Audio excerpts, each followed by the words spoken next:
Urgent Niners fan, look at what just happened. Nobody saw this coming, huh?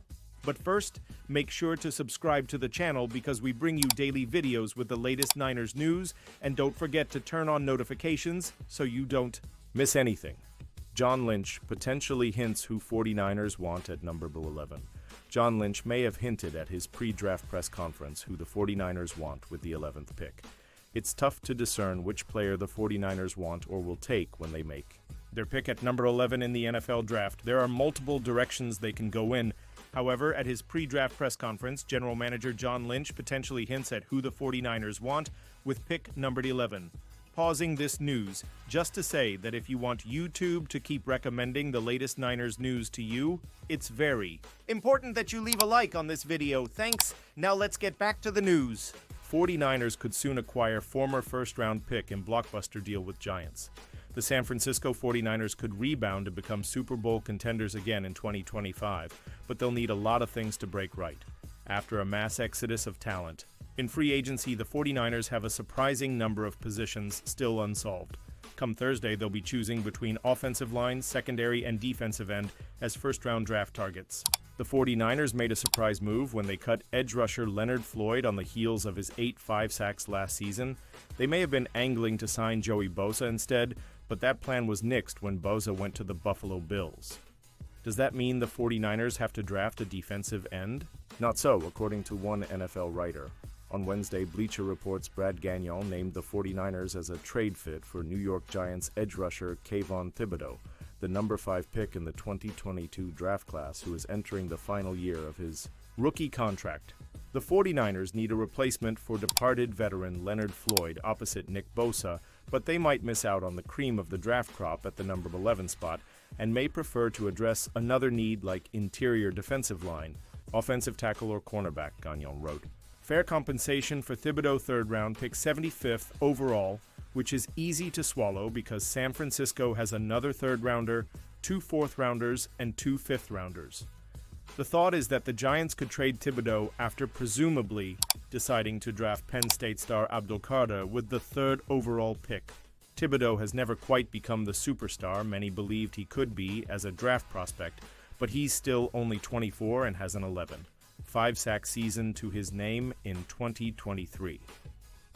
If a third rounder is really all it takes for San Francisco to land Thibodeau, they should strongly consider the move. 49ers GM Lynch provides positive update on Purdy contract talks. Contract negotiations with quarterback Brock Purdy are progressing positively per 49ers general manager John Lynch. I think there have been substantive talks that have this thing going in a good direction, and I'll leave it at that, Lynch told local Bay Area media Tuesday. The franchise quarterback reported to team headquarters for the start of the off-season program, which is optional for players to attend. Historically, players going through contract negotiations refrained from traveling back to Santa Clara until mandatory minicamp, which will take place in several weeks. That's Brock, and he's a pro, Lynch said of the quarterback's attendance. Brock is very clear-minded and not going to let other people influence what he should be doing. It's one thing I think everyone respects about Brock. He's done a lot for this organization, and we are grateful for him and look forward to having him as our quarterback for a long time. Lynch, coach Kyle Shanahan, and CEO and owner Jed York all have expressed their desire to keep Purdy wearing the team's red and gold as long as they are part of the organization. Since the team's brass spoke at the NFL annual meeting a few weeks ago, it appears they are making good on their promise to make that happen. There is a desire to wrap things up on the quarterback side as well. At the end of the 2024 season, when players were cleaning out their lockers, Purdy expressed wanting to keep the negotiations simple and to the point. "I'm not the kind of guy that wants to have any kind of drama associated with anything," Purdy said in January. "I'm here for this organization and for my teammates in this locker room. I want to be very professional about it. We play professional football for a living. I want to keep the main thing, and not get distracted by all the chaos that can go on within it." There was very little doubt that Purdy would report to Santa Clara for Phase 1 of the off-season program, which includes weight training and conditioning, but no on-field work, but the quarterback's presence further confirms the two-time team captain's leadership qualities. Purdy, who has led the team to 2 NFC championship games and a Super Bowl appearance during his 3 seasons with the team, is set to become the highest-paid player in franchise history. 49ers can still add Pro Bowl wide receiver despite Devante Adams' rejection. The Niners pivoting from pursuing Devante Adams shouldn't be hard. The San Francisco 49ers were one of several teams that expressed interest in acquiring six-time Pro Bowl wide receiver Devante Adams after the New York Jets let him go earlier this offseason. Adams ultimately signed with an NFC West rival, the Los Angeles Rams, on a two-year deal worth up to $44 million. Then, speaking with The Athletic's Mike Silva, Adams explained how the Niners were interested in his services, but were making a wholesale kind of offer, not a retail type, which he was seeking. The apparent disrespect jives with San Francisco's newfound modus operandi this offseason, getting younger and cheaper, and the 49ers would have been ripped apart by both media and fans had they given Adams the kind of money he received from L.A. But considering the Niners' wide receiver room remains questionable after trading away Deebo Samuel, and in the wake of Brandon Ayuk's torn ACL and MCL last season, it still wouldn't hurt to explore other free agent options, including one player they'd been tied to previously. Amari Cooper makes plenty of cheap sense for 49ers a year ago, back when Ayuk was undergoing a tense period of extension talks that included serious trade speculation. Cooper's name was tossed in as a potential trade chip that could head over to the Bay Area. The five-time Pro Bowler even publicly stated he wouldn't mind playing for San Francisco if traded by his then team, the Cleveland Browns.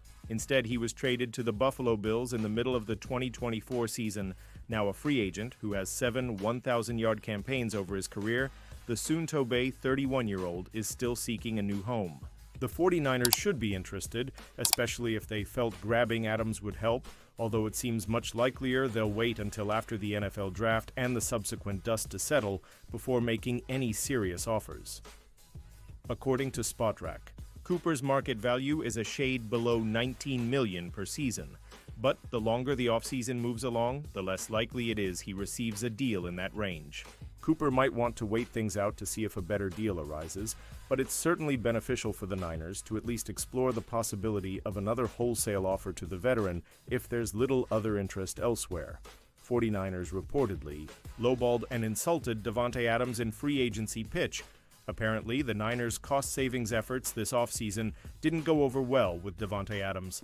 The San Francisco 49ers were notably quiet during the opening waves of free agency earlier this offseason, primarily focusing on signing special teams contributors and backups. They did attempt to make a splash, however, in reaction to the mass exodus of talent that was directly influenced by the team's desire to get both younger and cheaper.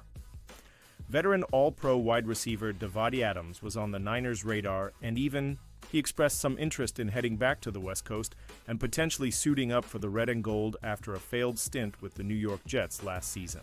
It made sense from San Francisco's vantage point too, especially after trading away wide receiver Deebo Samuel, while understanding fellow wideout Brandon Ayuk would potentially miss the beginning of 2025 after suffering a torn ACL and MCL last year. However, the 49ers' recent spending habits, or lack thereof, apparently got in the way of landing Adams. Devante Adams admits being disrespected by 49ers' low-ball offer.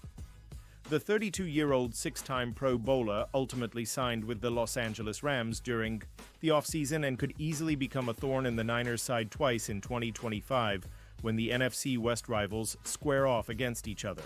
In an interview with The Athletic's Mike Silva, Adams admitted San Francisco reached out to his camp, but also shared the offer wasn't exactly to his liking.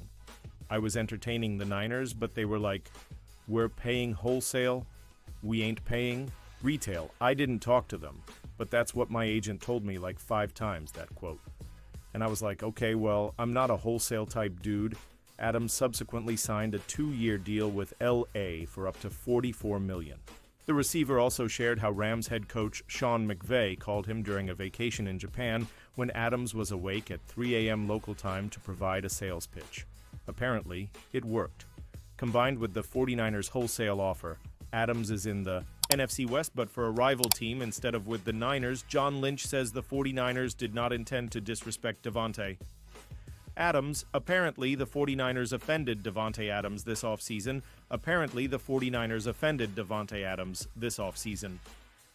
Adams was a free agent, and he was interested in signing with the 49ers. Ultimately, he signed with the Rams, who gave him a 2-year, $44 million contract. According to The Athletic's Mike Silver, Adams felt the 49ers lowballed him. "I was entertaining the Niners," Adams said, "but they were like, 'We're paying wholesale. We ain't paying retail.' I didn't talk to them, but that's what my agent told me like 5 times, that quote.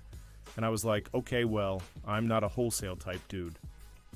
On Tuesday, John Lynch responded to Adams during his annual pre-draft press conference. "In the 49ers auditorium, I saw the quote," Lynch said. "He said his agent told him that. That wasn't me. I've always had a great deal of respect for Devante. That didn't line up. He's on a division rival. We're going to have our work cut out covering him and playing against him. He's a really good player. If there was any disrespect taken, none was intended." I believe Lynch. Here's my best interpretation of what happened. Adams' agent probably contacted the 49ers to inform them that his client would be interested in signing with them, considering he's from the Bay Area. The 49ers probably informed Adams' agent that they're not spending big money on outside free agents this year and only could sign Adams if he would agree to a greatly discounted contract. This seems like professional communication on the 49ers' part. I don't see what Adams' problem is. And now, Niners fan, I want to hear from you. What's your opinion on this? Drop your thoughts in the comments. I don't know if you know this, but your opinion matters a lot for Niners. I'll be back any moment with more Niners news.